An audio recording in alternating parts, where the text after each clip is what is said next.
Hola a todos los que nos están viendo y escuchando en este día. Quisiera en el día de hoy, es interesante ver que no solamente aquí en Argentina, sino en todo el mundo, se está hablando de esta famosa pandemia, el COVID-19, el famoso coronavirus.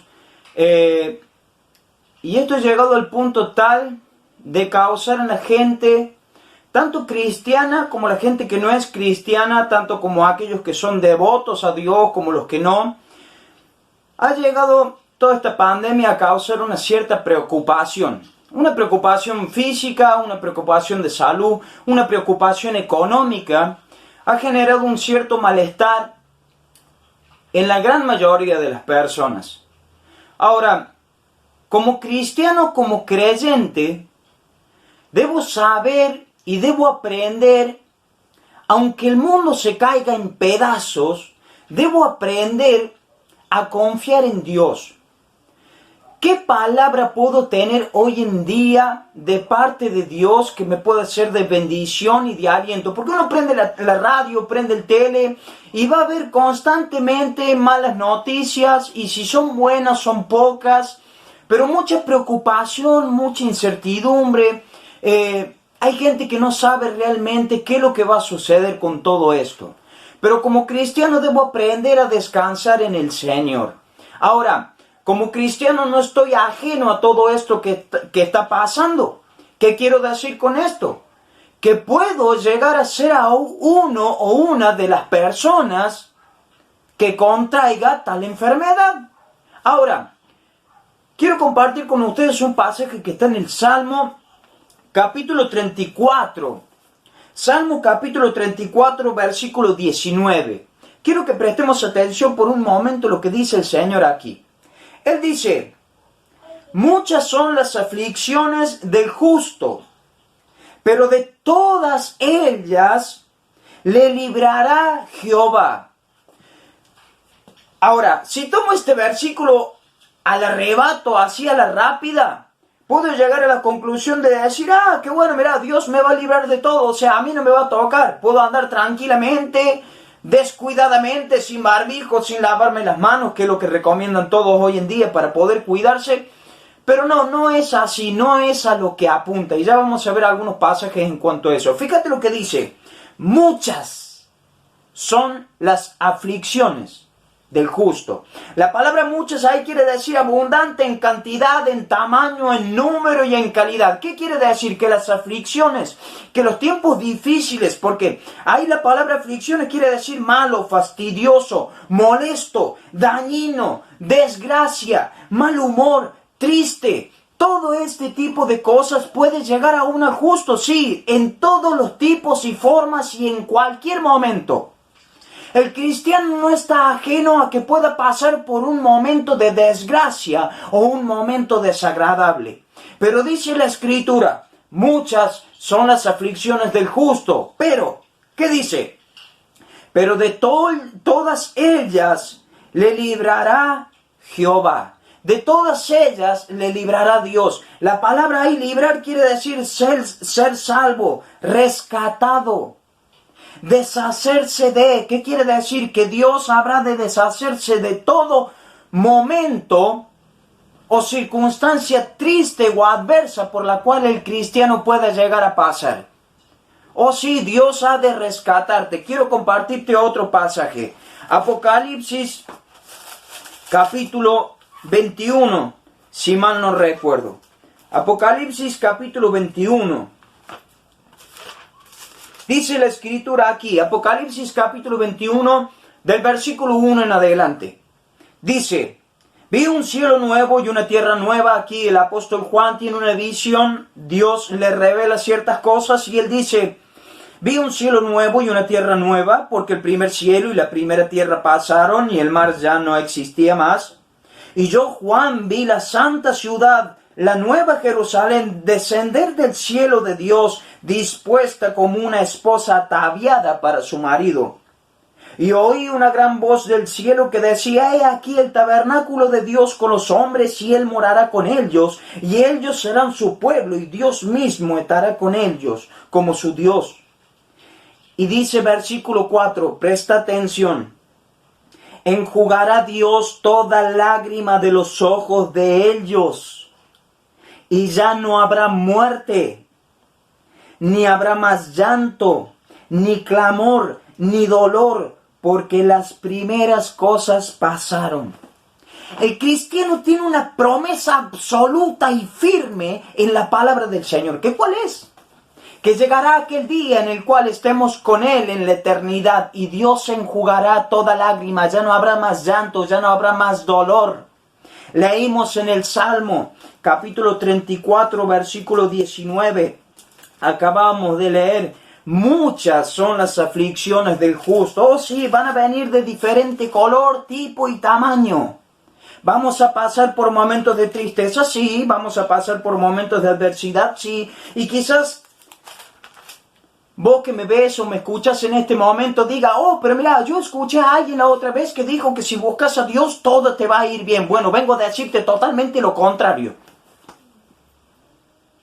¿Vas a pasar por adversidad como cristiano? El cristiano va a pasar por adversidad, sí. Va a pasar por momentos difíciles, sí. Con la única diferencia que el cristiano confía y tiene la firmeza y la confianza en la palabra de Dios, la cual es veraz y no miente, de que a pesar de todo tendrá paz.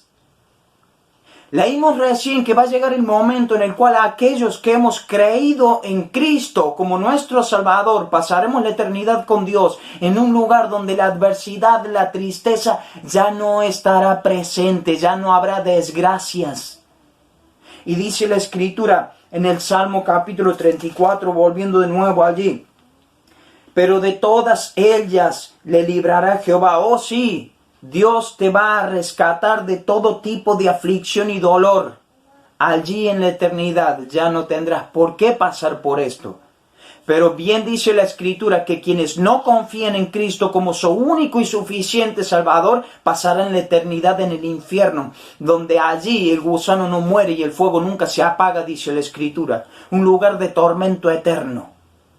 Ahora, leyendo el versículo 10 del capítulo 34 de Salmo, dice: los leoncillos necesitan y tienen hambre, pero los que buscan a Jehová no tendrán falta de ningún bien. Ahora, parece una contradicción, ¿no? Porque uno lee el pasaje anterior y dice: pero escúchame, si recién acabaste de decir que el cristiano puede pasar por aflicciones también igual que cualquier otro y que de todas ellas Dios le va a librar, ¿cómo es que entonces este pasaje dice que los que buscan a Jehová no tendrán falta de ningún bien?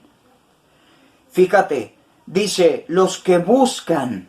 La palabra buscar ahí quiere decir seguir, adorar, frecuentar. ¿Con cuánta frecuencia vienes a Dios en oración, en lectura, en quebranto?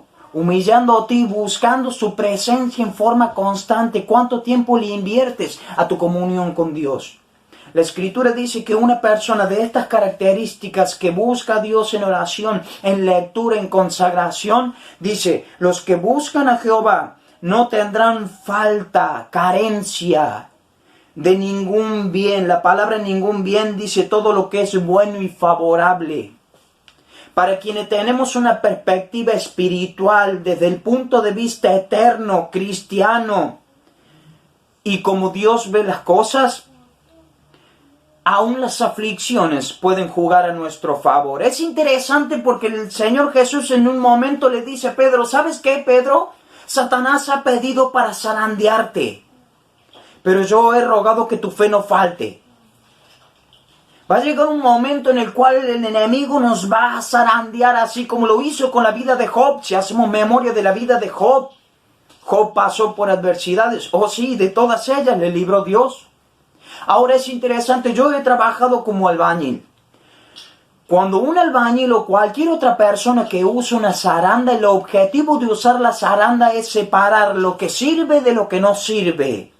Es el objetivo de separar lo bueno de lo malo. Cuando uno usa la zaranda, separa lo útil de lo inútil. Cuando te toque pasar por la zaranda, serás de lo bueno o de lo malo. Serás de lo útil o de lo inútil. Serás de lo que sirve o de lo que no sirve. Cuando te toque pasar por la zaranda, ¿de qué lado vas a quedarte? El cristiano tiene una fe genuina en una palabra veraz, en una palabra que no miente. Y para terminar, quiero compartir contigo un pasaje que está en 2 de Corintios. 2 de Corintios capítulo 6.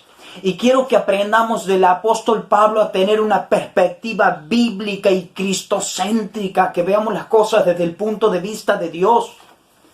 El apóstol Pablo escribe aquí en 2 de Corintios capítulo 6, versículo 4 en adelante, presta atención. Dice: antes bien, dice el apóstol Pablo, nos recomendamos a nosotros mismos, dice el apóstol Pablo, en todo como ministro de Dios. Y fíjate, dice Pablo, yo me recomiendo como un ministro de Dios. Pero fíjate qué clase de ministro.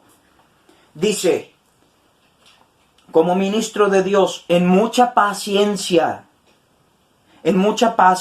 dice, en tribulaciones, en necesidades, en angustias, en azotes, en cárceles, en tumultos, en trabajos, en desvelos, en ayunos, en pureza, en ciencia, en longanimidad, en bondad, en el Espíritu Santo, en amor sincero, en palabra de verdad, en poder de Dios, con armas de justicia, a diestra y a siniestra, por honra y por deshonra, por mala fama y por buena fama, como engañadores, pero veraces. Fíjate qué clase de ministro y qué clase de siervo de Dios era Pablo. Pasó por adversidades, por dificultades, y él dice, yo me recomiendo a mí mismo como un ministro de Dios, como un siervo del Señor, pero con estas características. Y él escribe más adelante, y fíjate, y dice, por mala fama y por buena fama, como engañadores pero veraces. ¿Por qué? Porque claro, a los cristianos se les trataba de mentirosos, de malas personas, de calumniadores, de todo un poco. En el tiempo del apóstol Pablo, en los primeros años del cristianismo, el cristiano para el mundo en general era la peor basura, a tal punto que si vas a la historia vas a ver que los cristianos eran llevados al Coliseo romano para ser devorados por los leones. Pero Pablo tiene una perspectiva bíblica y fíjate lo que dice más adelante, versículo 9. Dice, como desconocidos, pero bien conocidos. Sí, el mundo nos ignora, pero el mundo sabe muy bien quiénes somos y a qué nos dedicamos. Y dice más adelante, como moribundos. Y fíjate, dice, como moribundos. Dice, como moribundos, mas he aquí vivos. Como castigados. Sí, porque sufrieron castigo, pero dice, mas no muertos. O sea, en otras palabras está diciendo, podría ser peor. Y dice, como entristecidos, mas siempre gozosos, como pobres, mas enriqueciendo a muchos, como no teniendo nada, mas poseyéndolo todo. Pablo se miraba a sí mismo desde el punto de vista de Dios. En otras palabras, Pablo decía, para el mundo estamos mal, pero para Dios estamos bien. Como cristiano no tiene que haber pandemia ni crisis económica que nos asuste. Tenemos que confiar en nuestro gran Dios y Salvador. Dejemos todos en la mano de Él. Confiemos en su palabra, la cual es verdad. Sabemos por la Escritura que las aflicciones presentes, como dice la palabra, no son de compararse con las glorias de las cuales habremos de ser parte y habremos de recibir. A Dios gracias por su palabra. Y que el miedo del mundo no sea tu miedo como cristiano. Y si el mundo está agobiado, mostrémosles que en Cristo somos más que vencedores. Y si aún no conoces a Cristo como tu Salvador y estás preocupado porque no sabes qué va a pasar con lo terrenal, con lo que ves y tocas, anda a la palabra de Dios para que sepas qué va a pasar con la eternidad si decides aceptar a Cristo como tu único y suficiente Salvador. Que el Señor te bendiga.